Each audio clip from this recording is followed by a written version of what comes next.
What is going on, guys? Welcome back to Geek Muscle. I am your host, Drew. Now, today we're going to be continuing off with home workouts. More specifically, today we're going to be doing abdominals and core. So yeah, today I'll be showing you just a couple of workouts that you can do at home strictly for the abs, strictly for the obliques, and all you need is your own body weight, some water, a mat, maybe a weight. If not, you can use a book or two, and that's pretty much it. So yeah, without further ado, let's head on to it. Alrighty guys, so we're kicking things off with some high knees just to get that heart rate up, and you're going to be doing them for about 30 seconds. So I would suggest having a timer with you. So as you bring the knees up, bring them up with your abdominals tightened and engaged, and bring the knees up as high as possible at about above the hips.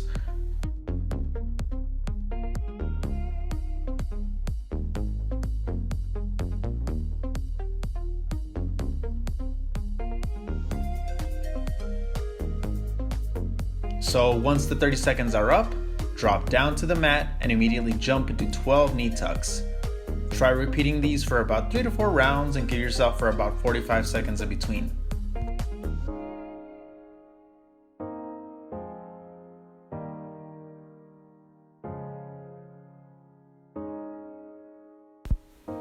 Next up, we're going to stay on the mat and we're going to be doing a bit of a small ab circuit, starting with flutter kicks, in which you're going to move the legs up and down, then the scissors, which is basically a zigzag movement, then some knee tucks, and finally some core adductors, in which you're going to spread your legs open and close them together while squeezing the core. For this specific circuit, you're going to be focusing primarily on the center abdominals, not so much on the obliques yet. So do this for about 3 to 4 rounds as well, at about 12 to 15 repetitions for each exercise back to back.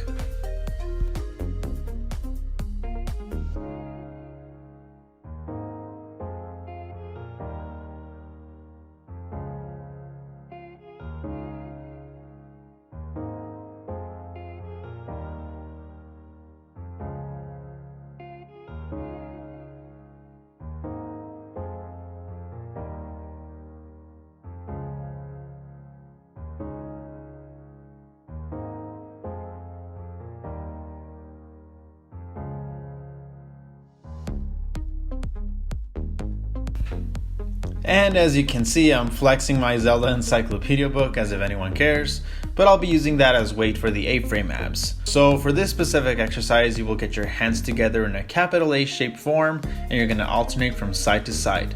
But you're not just twisting like your traditional Russian twists, mind you. Every time you alternate sides, you're going to come back to the center overhead, and then switch on to the next side.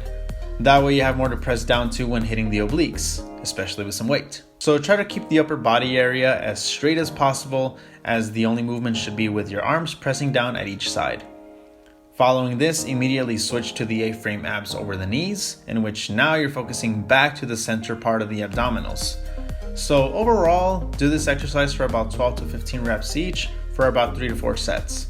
Make sure that the weight isn't something too heavy that you can't finish the repetitions, just something manageable but not too light either.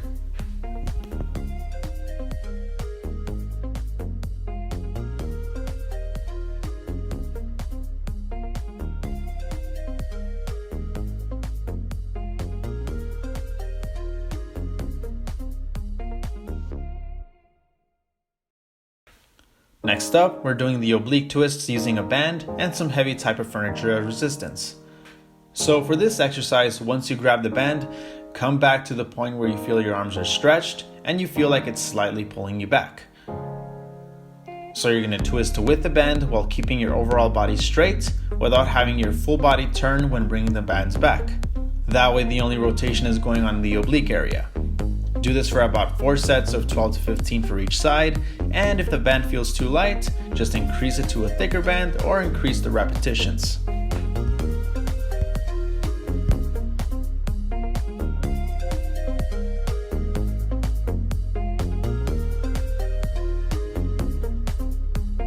So in case you don't have resistance bands with you, one modification that you can do is by doing wood choppers with some weight. In this case, I'm bringing back the book, and you're simply mimicking the movement of, well, chopping wood.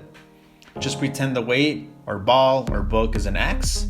Keep the core and more specifically the obliques tightened throughout this whole movement while doing these. To keep the exercise nice and controlled, notice how I pivot one leg to the side while I'm chopping down to each side. Just do that for both to keep good control and rhythm of the movement, and overall do this for about 12 to 15 each side for 4 sets.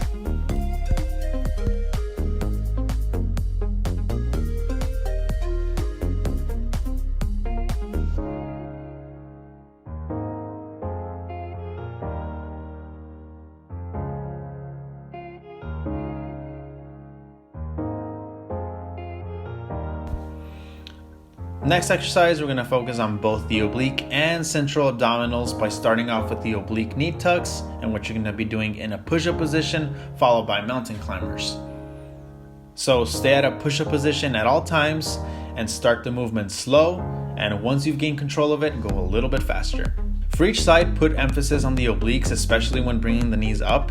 And for the mountain climber, same concept, just start off nice and lift each knee up with the core tightened.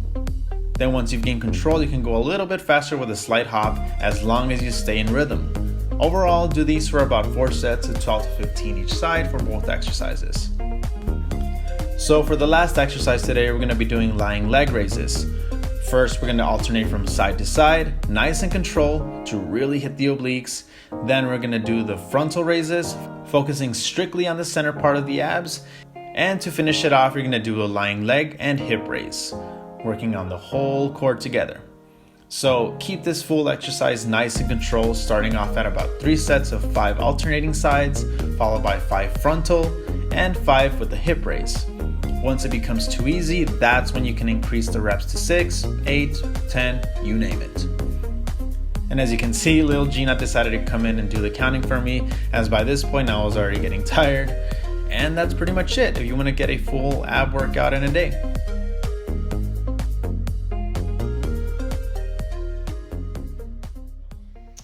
Alrighty guys, so that's pretty much it. Those were just a couple of workouts that you can do for your abdominals to get a good pump in for a day.